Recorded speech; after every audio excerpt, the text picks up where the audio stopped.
ปลาหาปวกมือเกลือปลาโอเค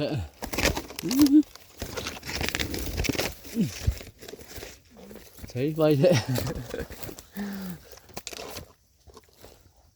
พ่อยังคือไว้เถอะนี่นำกับบ่ทันเฮ้ยคิดว่าเห็ดปวกนะขาวขวดอยู่เป็นดอกยังดอกแรกโอ้โหนี่นะกาแฟของมันงานของเฮาตอนสวยของมูตอนเช้าไปโอ้ยห่อนบ่มีปวกหาปวกว่าสิได้เมื่อ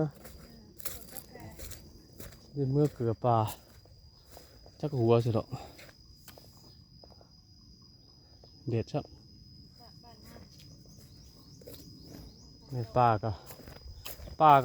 ดีดอป่าบ่มีหยังมีแต่แมงขนนบ่อยากเลยแมงขนนกะแมงขนนก็บ่อยากเลยโอ้นาทงนี่เนาะไปได้เห็ดยังไม่เห็นมาเลาะให้เลาะหน้าถ่ายหุดถ่ายหยังอยู่เห็ดหมูไว้เลี้ยงงัวเลี้ยงควายบ่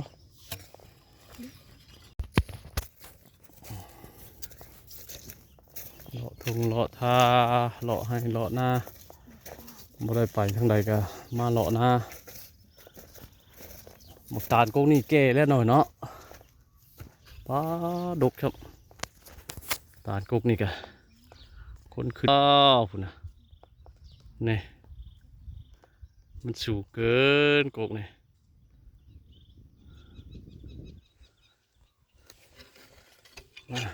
มาเลาะหน้าปลาใหญ่เพิ่นมือใดอยู่เฮือนบ่ได้ไปทางใดกะออกมาเลาะกับปลาใหญ่อยู่หัวให้ปลายหน้าเท่านี้แหละหาคุดเมงขนกขนนไปซั่นแหละฮะมักซิดาแมงน้อยแล้วทันหอดยามมันใหญ่อ๋อดกแค่เว้ยชุกบ่เฮ้ยสั่งชุกใช่ดีขึ้นแล้วบ่นั่นบ่เห็นไหมเนาะนี่เลี้ยงเสียมเนี่ยลงเรือป้าดกกันดีเนาะมักซิดาดกชับนี่มันเป็นน้อยมันหมักน้อยอยู่จนเราจะมากินมันบ่จะมดนี่มดดำมันนี่มักให้ได้กับต้นมักซิดา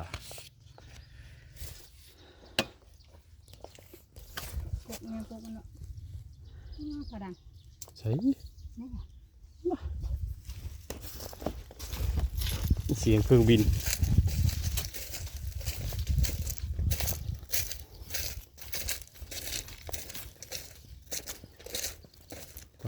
ย่างหาเลาะเบิ่งให้เบิ่งหน้าหมูมันจะคือกันกับหน้าเฮาบ่ด้านว่าเห็ดบ่คือหมูเห็ดหน้าบ้าน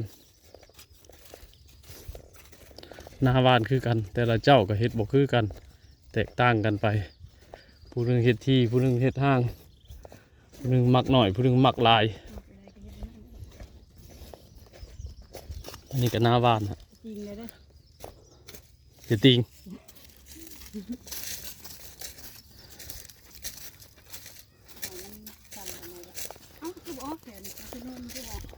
โน่นเลยจะออกนะ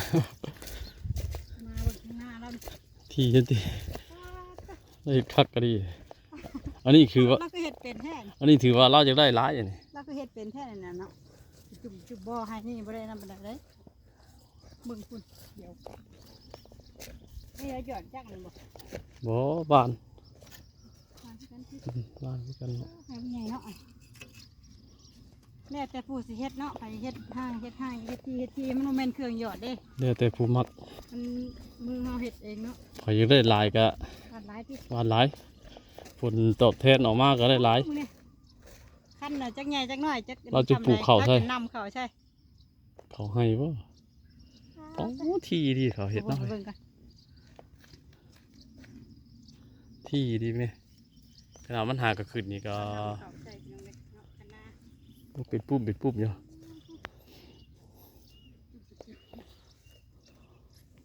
นำข้าวใส่คณะเฮาเองมีหาดิย่างในโกข้าวก็บ่เห็น ตอนนี้ออก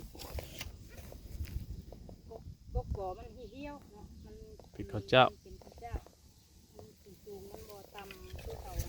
นี่เป็นหน้าเฮานี่เป็นหน้าเพิ่นตัวนี้มาเนี่ยตามกันหลายอันนี้หน้าเพิ่นอันนี้เป็นหน้าเฮาเฮ้ยเอาวัดวานห้างระยะเนาะนี่ความห่างเกิดสิบ่เห็นบ่ได้เบิ่งเก่าว่าของเฮามันห่างแต่ของเพิ่นมันทีหน้าแปะกัน แตกต่างกันหลายที่เลาะเบิงที่ว่าเลาะเบิงหน้าบ้านแต่ละเจ้าแต่ละคนเนาะตื่นเช้ามาก็ลงไปพูดลงไปหาเลาะเบิงหน้าหมู่เขาก็เก็บประสบการณ์แต่ละปีเนาะแต่ว่าปีนี้เขาเฮ็ดซ้ำนี้แล้วก็ผลลัพธ์ของมันสิเป็นจังไดและปีหน้าแล้วเขาก็เอาเฮ็ดไปอีกแบบหนึงแต่ผลลัพธ์ของมันเป็นแบบใดนะแต่ว่าปีใดมันได้ผลเขาก็เก็บเอาประสบการณ์ตัวนั้นมาใช้แต่ละปีต้องเบิ่งหมู่น้ำนะนี่อันนี้เป็นของเฮาเองอันนี้ความห่าง แต่ที่เขาก็เคยเฮ็ดผ่านมาแล้วเนาะที่นี่ก็บ่ได้ผลเนาะสำหรับลุงใหญ่เฮ็ดบ่ได้ผลมันทีนี่เพราะว่ามันจะเป็นข้าวหมากก้าเป็นข้าวห่วงน้อยเล็บๆนะห่วงสั้นๆอันนั้นสำหรับอันประสบการณ์ที่ลุงใหญ่ได้มาเนาะมาเฮ็ดผ่านมาแต่ละปีลาแล้วเฮามาเฮ็ดห้างมันมาเฮ็ดห้างระยะแบบนี้แหละหน้าวานมาเฮ็ดห้างแบบนี้ถามมันขึ้นมามันก็ผู้ลงโคตรว่าโอ้ยบ่ได้บ่หลายฉันมันเป็นห้างแต่ว่ามันก็ปัดเป็นหมากแล้วมันได้น้ำหนักดีเนาะมันเป็นหมากเต็มห่วงก็ยาวห่วงก็ใหญ่ลื่นกับเฮาเฮ็ดที่ก็เลยมื้อนี้ไปหาเลาะเบิ่งหน้าแต่ละทงแต่ละบอนเนาะก็ส่วนหลายเนาะเว้ยก็สิมีแต่ที่เนาะโอ้เพิ่นเฮ็ดที่เพิ่นเฮ็ดนะเพิ่นวาดนะที่เลยแต่ว่าน้องกล้าเนาะที่น้องกล้าเลยบัดมาเบิ่งหน้าเฮาแล้วตื่นแน่บัดนี้คิดว่าโอ้ยหมู่ได้บ่หรือว่าหมู่มันนั่นเนาะหมู่เวทที่ได้หมู่เวทที่นะแต่ว่าก็มันก็คือว่าแหละของภายของมันเพิ่นก็เฮ็ดแบบนั้นเฮาก็เฮ็ดแบบนี้แล้วแต่ผู้สิเฮ็ดหรือว่าเขาได้แบบนั้นก็มีเนาะบางเทื่อมันงามหรือว่าเขาคุ้มมีหญ้ามียามีหยัง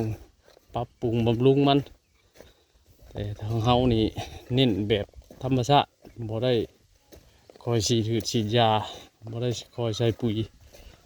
เพราะว่าบ่มีเงินมีคำช่วงนี้ก็หยังกระแพงเนาะมาฮอดเถียงเฮาพอดีพักคอโทมก่อนม่วงซอก็เบิดเลยพี่น้องเอ้ยพรจะหน่อยย่างต่อมื้อนี้อยู่กับครอบครัวมื้อนี้บ่ได้ออกไปหาอยู่หากินไปหลายมื้อแล้วเนาะไปหาตึกปูตึกปลาไปหาปูหาปลาและส่วนใหญ่ก็อาชีพหลักๆไปหาได้ก็คือสิเป็นปลานั่นแหละบ่มีแนวอื่นเนาะวันนี้บ่ได้ไปมื้อนี้บาก็เลยมาเลาะทงกับป้าใหญ่เพิ่นเลาะทงเลาะท่ารอให้รอหน้าเบิ่งพวกเบิ่งสวนก่อนไปเด้อ